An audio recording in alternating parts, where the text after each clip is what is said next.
Hi guys, welcome to on my YouTube channel the Orbit Brilliant Academy. मैं फैसल आप लोगों के सामने आज स्टार्ट करना है financial statement of not for profit organisation. Not for profit organisation यानी ऐसे ऑर्गेनाइजेशन जिनका उद्देश्य लाभ कमाना नहीं होता।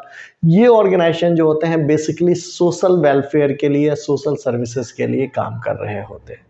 तो इनके बारे में हम समझेंगे आज। चलो थोड़ी बेसिक्स डिस्कस करें हम। जैसे कुछ ऑर्गेनाइजेशन होते हैं, क्लब है, हॉस्पिटल्स है, स्कूल्स हैं, लाइब्रेरीज हैं। वैसे कहने के लिए गलत बात है, ये दोनों को तो आपको छाड़ देना चाहिए। हॉस्पिटल और स्कूल्स ये तो आजकल लूट का अड्डा है, आप समझ रहे हो। ये फिर भी तो हम मानते हैं clubs, hospitals, schools, libraries, religious institutions होते हैं, कई चैरिटेबल इंस्टीट्यूशंस होते हैं, कई लिटरेरी सोसाइटीज़ हैं। तो इनका जो प्राइमरी मोटिव होता है वो सोशल वेलफेयर होता है या अपने जो मेंबर्स होते हैं उनके वेलफेयर के लिए काम करते हैं। जैसे कि क्लब है, क्रिकेट का है या टेनिस का है या चेस का क्लब है, तो वो क्रिकेट को प्रमोट करता है या टेनिस को प्रमोट करता है। तो इस टाइप के क्लब्स होते हैं। ऐसे कई हॉस्पिटल्स हैं जो चैरिटेबल्स होते हैं, जहाँ पे आप दान पे वो सब हॉस्पिटल चल रहे होते हैं। ऐसे स्कूल्स भी बहुत से हैं। लाइब्रेरीज वगैरह होते हैं जहाँ पे आपकी सब्सक्रिप्शन, आपको कुछ छोटे छोटे चंदा देते हो और वहाँ बैठकर बुक्स वगैरह का एंजॉय कर पाते हो। ऐसे रिलीजियस इंस्टीट्यूशंस है, लिटरेरी सोसाइटीज़ वगैरह होते हैं जो आर्ट एंड कल्चर्स को माने प्रमोट करने के लिए होते हैं। तो इस टाइप के जो ऑर्गेनाइजेशंस होते हैं इनका उद्देश्य प्रॉफिट मोटिव नहीं होता, लाभ कमाना नहीं होता, बल्कि ये सर्विस मोटिव से काम कर रहे होते हैं।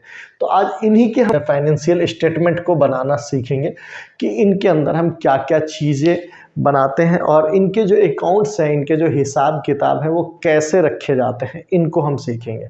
अब जैसे जो एनपीओ है, एनपीओ के हम कुछ थोड़ी सी थ्योरीज को कवर करते हैं। थ्योरीज में मेन चीज़ है कि एनपीओ जो है इसका फीचर्स क्या है या इसके कैरेक्टरिस्टिक क्या है। फीचर्स यानी इसकी जो विशेषताएं, गुण, जो क्वालिटीज़, उनको अब हम डिस्कस कर रहे हैं। इसका पहला पॉइंट है मेन एम इज सर्विस। यानी जो एनपीओ बनाए जाते हैं ये एनपीओ सोशल सर्विस के मोटिव से बनाए जाते हैं। यानी एक तरह से कहो सर्विस मोटिव से होता है कि जो इसके मेंबर्स होंगे या जो सोसाइटी होगी इससे इनको बेनिफिट प्रोवाइड किया जाएगा। दूसरा है सेटअप एज चैरिटेबल ट्रस्ट और सोसाइटी। जो इसको बनाया जाता है वो एज ए चैरिटेबल ट्रस्ट या सोसाइटी की तरह ट्रीट किया जाता है, जहाँ पे दान से सारा काम चलेगा। यानी लोग जो होंगे वो पैसे डोनेट करेंगे, चंदा के रूप में पैसे देंगे, उससे इनका काम चलता है। ऐसे ही ये सेपरेट एंटिटी होता है। यानी यहाँ पे क्या है कि जो चैरिटेबल ट्रस्ट है उसका मेंबर से कोई रिलेशंस नहीं है। मेंबर हैं, आज चले जाएंगे, कल कहीं और होंगे, लेकिन ट्रस्ट जो है वो चलता रहता है। ऐसे मैनेज्ड बाय इलेक्टेड मेंबर्स। इनको जो मैनेज किया जाता है वो इलेक्टेड मेंबर्स के थ्रू, यानी जितने मेंबर्स हैं उन्हीं मेंबर्स में से चेयरमैन, जो बाकी सेक्रेटरी, कैशियर्स, इस टाइप के जो पोस्ट होते हैं वो इलेक्ट किए जाते हैं और उनके थ्रू जो होता है इनको मैनेज किया जाता है। ऐसे ही है मेजर सोर्स ऑफ इनकम जो है, इनका जो इनकम का मेजर सोर्स है वो डोनेशन होता है, दान से इनको पैसे मिलते हैं। सब्सक्रिप्शन होता है जो चंदे के रूप में इनको एक इक्वल इंटरवल पे इनके मेंबर्स से पैसे मिल रहे होते हैं। ऐसे ग्रांट्स होता है जो गवर्नमेंट वगैरह से बने as a grants, financial aid के रूप में पैसे मिल रहे होते हैं। ये सरप्लस आर नॉट डिस्ट्रीब्यूटेड, ये इसका मेन थीम भी है कि जो इसके सरप्लस होते हैं, जो माने खर्च के बाद जो पैसे बचे रह जाते हैं उनको इनके मेंबर्स में बांटा नहीं जाता। चूँकि वो पैसे वेलफेयर के लिए होता है तो वो वेलफेयर पे ही खर्च किया जाता है, आइदर वो मेंबर्स के वेलफेयर पे हो या सोसाइटी के वेलफेयर पे हो। अब इन चीज़ों के पॉइंट ऑफ व्यू से, यानी जब आपने फीचर समझ लिया है, कैरेक्टरिस्टिक समझ लिया है एनपीओ का, तो आप आराम से बता सकते हो जो प्रॉफिट मोटिव ऑर्गेनाइजेशन है।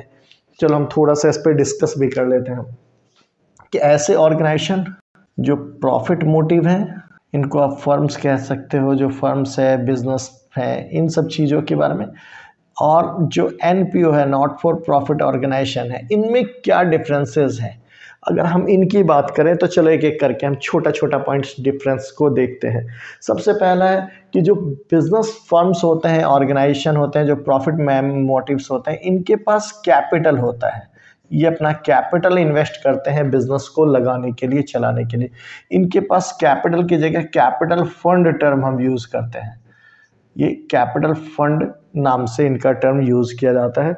जो होता है ये जो होता है ये प्रॉफिट मोटिव है, वर्ड ही से समझ में आ रहा है, ये प्रॉफिट मोटिव होते हैं। ये इनका जो होता है वो सोशल वेलफेयर होता है, या कहो इनका जो टर्म्स होता है वो वेलफेयर के लिए काम कर रहे होते हैं। वो वेलफेयर इनके मेंबर्स का भी हो सकता है और आइदर सोसाइटी के वेलफेयर की भी बात हो सकती है।